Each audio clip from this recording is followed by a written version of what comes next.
नमस्कार। हमारा ही नाम है प्रशांत किशोर।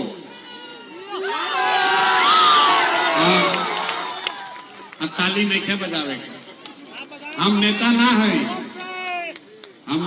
है, रो सब आई बनी जाए। इतना गर्मी में सब लोग बैठल बा कि नेताजी अहन कहन की देखा एगो नया दल आई बा जन सुराज एकरा के वोट दो जा तो हम आई तो अब चल हमनी के जीत के आवल जाए तो सब काम कल जाए। तो भैया हम नेता नहीं हैं, आप वोट भी नहीं मांगते हैं, हम वोट मांगबे ना करें। लोग कहते हैं भैया वोट काहे निकल मांगो, रउआ गांव देहात से आइल बनी। आदमी सोचता है भाई ये कौन नेता हम जन वोट निकल मांगो का करता हम वोट काहे ना मांगी पहले रउआ समझी। ए भाई वोट मांगे वाला तो हर एक दो बरिस पर कोई ना कोई एजा होते बा। जे आइल ये कहलस कि हमरा के वोट दे दो, हम आई न तो तार सब कामे हो जाए। ये सुन सुन के आदमी जीवन भर से हमनी के सब आदमी वोट दे ले जाता। पहले 40-45 बरिस तक हमनी के लालू कांग्रेस के राज बनाई जा, फिर 15 बरिस गरीब के बेटा लालू जी के राजा बनावल गई। अभी 20 बरिस से नीतीश बाबू कुर्सी पर बैठल बाड़ा। दिल्ली में हमने के मोदी जी के भी जिता के देख लेनी जा। आपका बिहार का, भोजपुर आरा के, बड़हरा के लोग का और आपके बच्चों का जीवन नहीं सुधरा।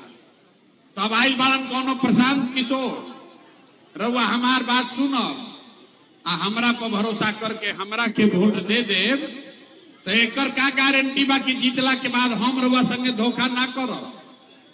ए भैया वोट से पहले तो सब बढ़िया बतियावेला, वोट लेने के बाद आपको ठगता है। तो जैसे पहले के नेता लोग ठगलन तो प्रशांतो किशोर तो ठग सकेला। यही से हम वोट मांगबे ना करें। तो फिर सभा काहे के बोलैले बानी। अभी 15 मिनट में आपको एक रास्ता बताएंगे, गरीबी से निकलने का रास्ता। ओकरा के रउआ सुनी समझी, ठीक लागे तो ओकरा के अपनाई। अगर आप वो रास्ता समझ जाइएगा तो ओकरा बाद वोट जकरा के मन होके ओकरा के दे दी, वोट जकरा के अच्छा लागो ओकरा के दे दी। लेकिन जो रास्ता अभी बताई वैसे वोट दीजिएगा तो और कुछ होगा या नहीं होगा। आपके लिए, आपके बच्चों के लिए बढ़िया पढ़ाई या रोजगार के व्यवस्था ऐसे बड़हरा में, भोजपुर में, बिहार में निश्चित तौर पर हो जाए। तो अब जकरा जकरा रास्ता सीखे के बाद भाषण हो गई खत्म, भाषण हो गई खत्म भैया। अब 15 मिनट में जकरा जकरा सीखे के बाद, जैसे रवा स्कूल में जाके पहले सीखत रही का कहरा पहाड़ा पढ़त रही, वैसे ही अभी 15 मिनट में हम रवा से 3 गो सवाल पूछो। सब आदमी के हाथ उठा के जवाब देवे के बाद, हाँ चाहे ना बोले के बाद। अब 15 मिनट में अभी रउआ आंख खुली दिखी अपना आंख के सामने कि बिहार में आपके गरीबी का, बदहाली का कारण क्या है और एकरा से निकले के रास्ता, उपाय का बा। हमार बात नहीं के माने के, अपना आंख से देखे के बाद जादू के तरह इजा दिखी कि कैसे ही काम हुई। अभी 15 मिनट तक किसी को आपस में बात नहीं करना। गर्मी लागत है लेकिन बिना नहीं के हाके के। यही गर्मी में आपके घर का बच्चा, आपका पति, बेटा, भाई, भतीजा किसी फैक्ट्री में अपना हड्डी गला रहा। तो अगर लड़कन के जिंदगी सुधारे के बाद तो 15 मिनट गर्मी बर्दाश्त करी, आई रास्ता सीखी। सब आदमी के हाथ उठा के जवाब देवे के बाद। हाथ काहे उठावे के बाद, हाथे में सब दम बा। जेकरा के रउआ बटन दबावता नहीं उहे राजा बनाता। तो हाथे में दम बा, हाथे में सब कहानी जादू छिपल बा। अब सब आदमी सोच कर बताएगा आपके गांव पंचायत में और कुछ हो या न हो, आपके लिए, आपके बच्चों के लिए बढ़िया पढ़ाई या रोजगार का व्यवस्था होना चाहिए कि नहीं होना चाहिए। पहले बनी हाथे में दम बा, हाथ उठावे के बाद, अपने नहीं क्या उठा के खाली हाथ उठावे के बाद हाथ उठा कर बताइए होना चाहिए। पढ़ाई रोजगार होके के चाहिए कि ना होके के चाहिए, होना चाहिए। जोर से बोलिए होना चाहिए। होके के चाहिए ना। देखिए एजा के जनता कितना समझदार है, एजा के जनता, यहाँ की जनता कितना समझदार है। आप चाहे पढ़े लिखे हैं या अनपढ़, अगड़े हैं या पिछड़े, हिंदू हैं या मुसलमान, महिला है या पुरुष, अमीर है या गरीब, बूढ़ा है या युवा, सब ने कहा कि न भैया पढ़ाई या रोजगार तो होगा ही के चाहिए। कौनो बीच में मत बोलो भाई, कौनो प्रशांत किशोर कौनो नेता की जरूरत नहीं थे। ये आपको पता है कि अगर राउर लड़का, अगर आपके लिए, आपके बच्चों के लिए बढ़िया पढ़ाई या रोजगार हो जाए तो कोई मुखिया बने, कोई विधायक बने, लालू जी बने, नीतीश बने, मोदी बने कि प्रशांत किशोर बने, अगर आपके बच्चे के लिए पढ़ाई रोजगार हो जाओ तो राउर जिंदगी सुधर जाए। ये बात रउआ पहले से पता बा। अब हम रउआ के दिखावत नहीं राउर बर्बादी के बदहाली के कारण। सब आदमी एक बार अपना अपना बच्चे का जरा चेहरा याद कर लीजिए। सब आदमी अपन अपन लड़कन के तनी चेहरा याद कर ली जा और अपना बच्चों के नाम पर एक बार ईमानदारी से बताइए, आप में से किसने जीवन में एक बार भी अपने बच्चों के पढ़ाई रोजगार के लिए वोट दिया है? देखिए कैसे चुप, अकिल गुम। अभी कितना जोर से बोलनी है, ए भैया पढ़ाई या रोजगार होना चाहिए। सबे कहल हो, रहुआ कोई लालू जी के गरिया बता कि लालू बर्बाद कर दिया, कोई नीतीश के कहता, कोई मोदी के, कोई कांग्रेस के। अरे भाई आपने तो अपने बच्चे के पढ़ाई रोजगार के लिए वोटे नहीं दिया तो दूसरा के दोष काहे देता नहीं। अब कोई खड़ा होके कही कि ए भैया एकर का गारंटी बा कि पढ़ाई रोजगार खातिर वोट दिया जाए तो मिली, केकरा के वोट दियाओ, लालू जी के दियाओ कि नीतीश के, जनसुराज के कि मोदी जी के। हम आपको अभी 2 मिनट में जादू दिखाएंगे, वोट जिसको मन है उसको दीजिए, आपके बच्चे को पढ़ाई रोजगार मिलेगा ही मिलेगा। ए भाई माइक बदलो, आपके बच्चे को पढ़ाई रोजगार मिलेगा ही मिलेगा। कैसे मिली? जरा जादू देखे के बाद दूसरा सवाल के जवाब दी। सब लोग सोच के बताई, आज तक आपने जिसको भी वोट दिया, जरा के हमनी के वोट देनी जा, वो नेता और दल, वो नेताओं ने आपका और आपके बच्चों का काम किया है कि नहीं किया है? अथवा उठा के बोले के बा, हाँ चाहे ना, जोर से बोले के बा। अरे किया है कि नहीं किया भाई? नेता लोग आपका काम किया है कि नहीं किया है? ऐसे से मत दिलाई, जोर से बोलिए, किया है कि नहीं किया है? किया है कि नहीं किया है? जोर से बोली, किया है कि नहीं किया है? नहीं किया है। अब पलटब जमा देख ली भाई, पूरा समाज ऐसा देखा था सरैया बाजार में जितना आदमी जुटल बा। अब देखी जादू, अभी देखी तीसरा नेत्र खुली राउर, अभी तुरंत, अभी कैमरा में रिकॉर्ड हो गई। सब आदमी कहला सा कि भैया जेकरा के वोट देनी जा, आज तक हमनी के कोई कामे ना कैलो, तो अब हम गिनवावे शुरू करता नहीं।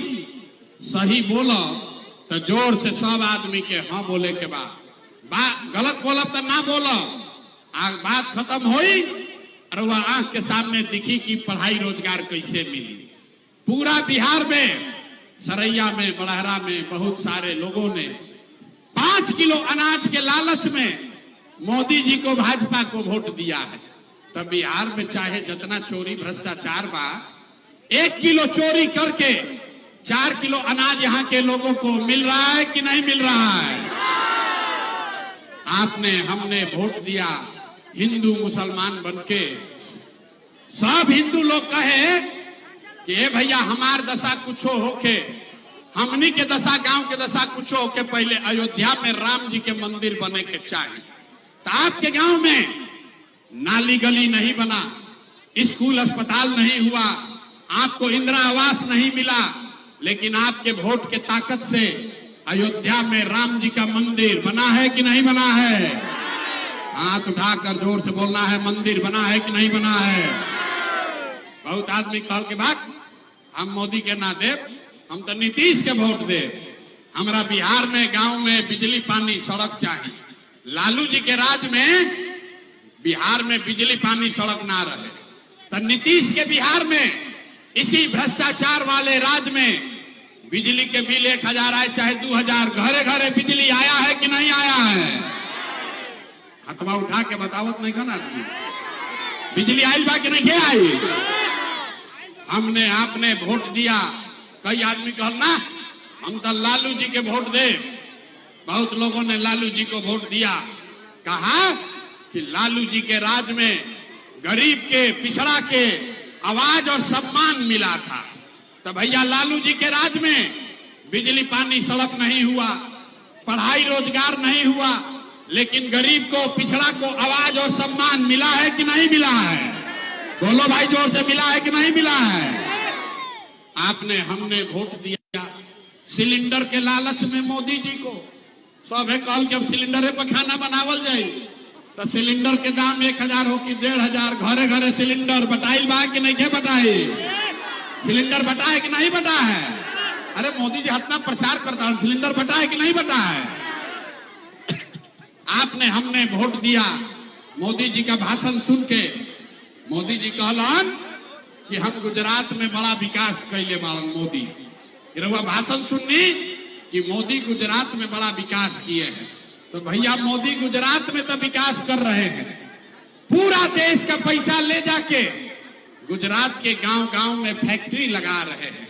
अब पूरा बिहार से, बड़हरा, संदेश, सहार से राउर हमार लड़का, आपके घर का जवान लड़का गुजरात में जाकर नौकरी मजदूरी कर रहा है कि नहीं कर रहा है? तो कौना बात पर वोट देनी जा कि ना मिलो? कौना बात पर वोट दिया कि ना मिलो? आपने कहा अपने बच्चों के नाम पर कि भैया जीवन में अपना लड़कन के पढ़ाई रोजगार खातिर वोट ना देनी जा। तो यह बतावे आइल बानी, हम वोट ना मांगी, यह जादू दिखाईला कि जिस चीज के लिए वोट दिए वो मिल रहा है, जिसके लिए वोट नहीं दिए वो नहीं मिल रहा। 5 किलो अनाज के लिए वोट दिए, अनाज आपको मिल रहा है। अयोध्या में मंदिर के लिए वोट दिए, अयोध्या में मंदिर बन गया। जात के लिए वोट दिए, जाति का चर्चा, जनगणना घरे घर हो रहा है। बिजली के लिए वोट दिए, घर घर बिजली आ गया। सिलेंडर के लिए वोट दिए, घर घर सिलेंडर बटा है। मोदी के विकास के लिए वोट दिए, गुजरात में विकास हो रहा है। आपके बच्चे गुजरात में नौकरी मजदूरी कर रहे हैं। आपने अपने बच्चों के पढ़ाई रोजगार के लिए वोट नहीं दिया, इसीलिए पूरे बिहार में आपके बच्चे अनपढ़ और मजदूर बन गए। यही बात बताने आए, यह बात बतावता नहीं। अपना दुर्दशा पर ताली मत बजाई, अपना दुर्दशा पर के ताली बजावेला? अरे भाई, बोगे बबूल तो आम कहां से खाओगे? वोट दोगे 5 किलो अनाज के लिए तो रोजगार कहां से मिली? वोट देनी 5 किलो अनाज खाती तो रोजगार कहां से भेटाई? वोट देव जात के नाम पर तो अपना लड़कन के पढ़ाई कहां से हो? यही बात बता रहे। अभी आपको दिखाएंगे आपके गरीबी बदहाली का असली कारण। और फिर 5 मिनट में अभी एगो मंत्र सिखाई गरीबी से निकले के, ओकरा के याद करे के बाद सब आदमी, अब अंतिम सवाल बा, एक बार ये हाथ उठावे के बाद सब आदमी जरा सोच के बताई, और कुछ हो या ना हो, आप सभी को अपने बच्चों की चिंता है कि नहीं है? अथवा उठावे के बाद जरा अपने बच्चों की चिंता है कि नहीं है? है। पूरा आदमी सरैया बाजार का हाथ नीचे कर लीजिए, सब का सब झूठ बोल रहा, पूरा सभा में झूठ बोल रहा। आपने कहा कि आपको आपके बच्चों की चिंता है। हम अभी आपके बाजार में आए हैं, 2 बरिस पैदल चलल बानी, 5000 से ज्यादा गांव में पैदल गई नहीं रहुआ, यहाँ आई बानी गाड़ी से। अभी रास्ता में अगर 100 को बच्चा हमारा भेटल, आपके 100 बच्चे अगर मिले, आधे से ज्यादा आपके बच्चों के शरीर पर शुद्ध कपड़ा नहीं है। जितना छोटा बच्चा रास्ता में मिला, यहां पर भी देख लीजिए जितना बच्चा है अगल बगल, आधा से ज्यादा लड़कन के पैर में हवाई चप्पल भी नहीं थे। लोग से पूछा था नहीं कि भाई अपना लड़का के का हाल कैले बाड़ा? बढ़िया कपड़ा काहे नहीं खो पहनावो, चप्पल काहे नहीं खो खरीदो। तो आदमी कहता है ये भैया इतना गरीबी बा, इतना महंगाई बा, कहां से कपड़ा पहनाई, कहां से चप्पल खरीदी, कैसे खिलाई, कैसे पढ़ाई। तो मेरे भाई, जिन नेताओं ने आपको, आप पूरे बिहार को इतना गरीब और बदहाल बना दिया कि आपके बच्चों के शरीर पर कपड़ा नहीं, पैर में चप्पल नहीं, खाने के लिए भरपेट भोजन नहीं, बच्चे के लिए पढ़ने के लिए विद्यालय नहीं, आपका बच्चा बीमार पड़ता है तो दवा डॉक्टर अस्पताल नहीं। वही नेता, वह नेता अभी 4 महीना में आई वोट मांगे तो जितना लोग हाथ उठैले रहो, हर आदमी जाति के नाम पर 500 रुपया के लालच में हिंदू मुसलमान का नारा लगाकर मंदिर मस्जिद के लिए लालू के डर से मोदी, मोदी के डर से लालू का नारा लगा के फिर जाकर उसी नेता को इसी हाथ से, इसीलिए हथवा उठवाते हैं, जो हाथ आपने अपने बच्चों के लिए उठाया इसी हाथ से उस नेता को वोट देके राजा बनाइएगा। ऐजा कहता नहीं कि लइकन के बड़ा चिंता बा। अरे भाई, लइकन के नाम पर झूठ बोलता नहीं तो आप नहीं भोगिएगा तो कौन भोगेगा। लइकन के चिंता क्या होला, हम हर सभा में कहिला, अगर सीखे के बाद तो एक बार रुआ सब लालू जी के देखी जा।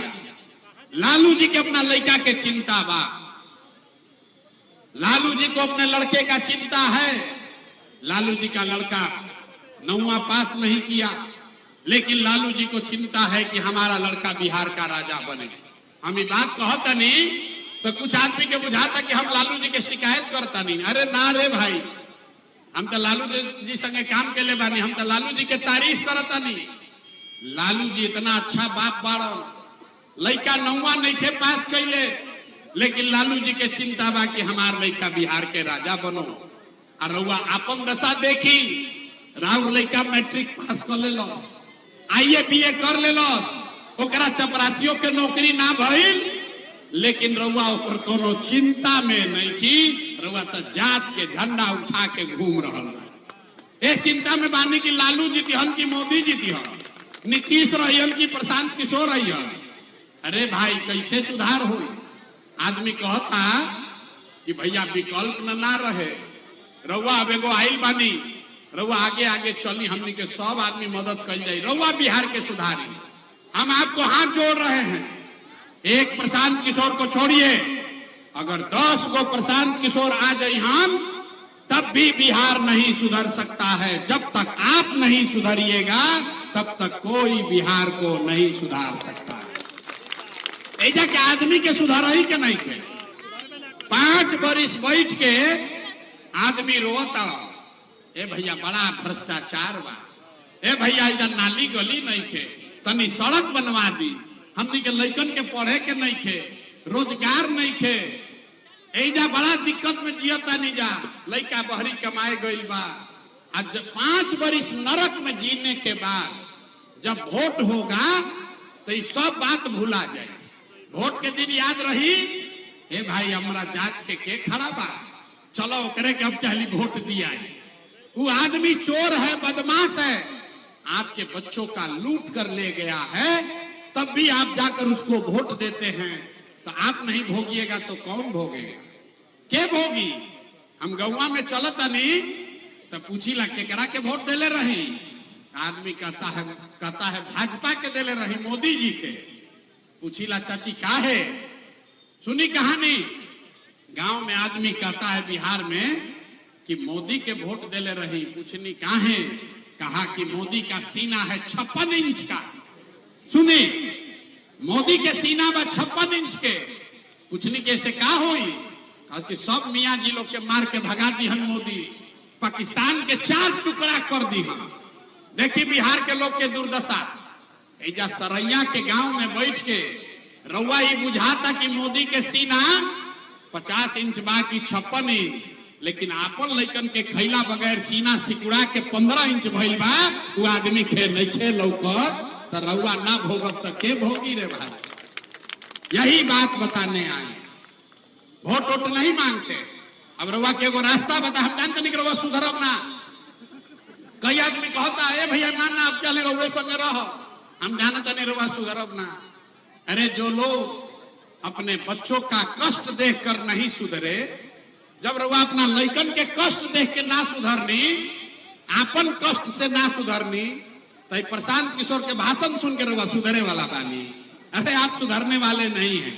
इसलिए आपको एक रास्ता बताते हैं, उसके बाद मन होगा अपने जात वाले को वोट देने का तो उसी को दे दीजिएगा, कोई दिक्कत नहीं है। लेकिन जो रास्ता बताते हैं वो सीख लीजिए। अगली बार जब वोट देने जाइए,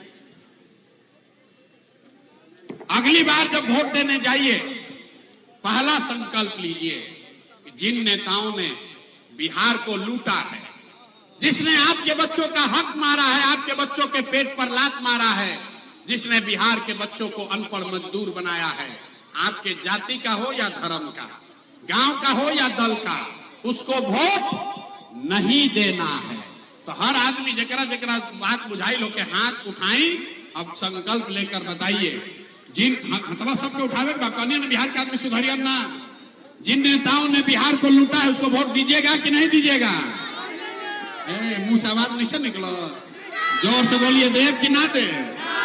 ये बिहार के लूटले बा ओकरा के वोट देव कि ना दे? लइकन के पेट पर लात मरले बा वोट दियाई कि ना दियाई? जोर से बोलिए, दीजिएगा कि नहीं दीजिएगा? आपके जाति का होगा तो दोगे कि नहीं दोगे? ना आवाज में क्या आवाज? जात के नाम को छुपा गए ना, जात के हो लुटले बा तो देव कि ना दे? हिंदू मुसलमान करेगा तो दीजिएगा कि नहीं दीजिएगा? आज 2000 रुपया ला के दीहन तो देव कि ना दे? भाई 2000 रुपया देगा तो दीजिएगा कि नहीं दीजिएगा? नहीं दीजिएगा। हम बता रहे हैं क्या करना है। रास्ता सीख लो, गरीबी से निकलना है तो रास्ता सीखी। 2000 रुपया 1000 रुपया नेता ला के दी ही तो पैसा लेवे के बाद, काहे लेवे के बाद सुन लीजिए। आप बताइए, 5 बरिस राशन कार्ड बनावे में 2500 3000 रुपया घूस लिया है कि नहीं लिया? सबके बोले के बाद घूस लगा है कि नहीं लगा है? अरे राशन कार्ड बनाने में घूस लगा है कि नहीं लगा है? बिजली का बिल गलत आ रहा है कि नहीं आ रहा है? बिजली का बिल गलत आता कि नहीं? क्या हुआ? बिजली का बिल गलत आ रहा है कि नहीं आ रहा है? जाति प्रमाण पत्र बनाने में घूस लग रहा है कि नहीं लग रहा है? थाना में FIR करने में पैसा लागत है कि नहीं लागो? ऐजा सरैया बाजार के गांव शराब 100 रुपया के 300 रुपया में बेचाता है कि नहीं बेचा? भाई शराब बेचाता है कि नहीं बेचा? ब्लॉक में CO BDO दाखिल खारिज करने में पैसा ले रहा है कि नहीं ले रहा है? ले रहा है। अरे भाई तब 5 बरी समनिए के पैसा लूटले वाला सन, वही में से आके 1000 रुपया दियो सन तो अपने पैसा बा ले लेवे के बाद। लेकिन पैसा देला के बाद एक मंत्र याद रखना है।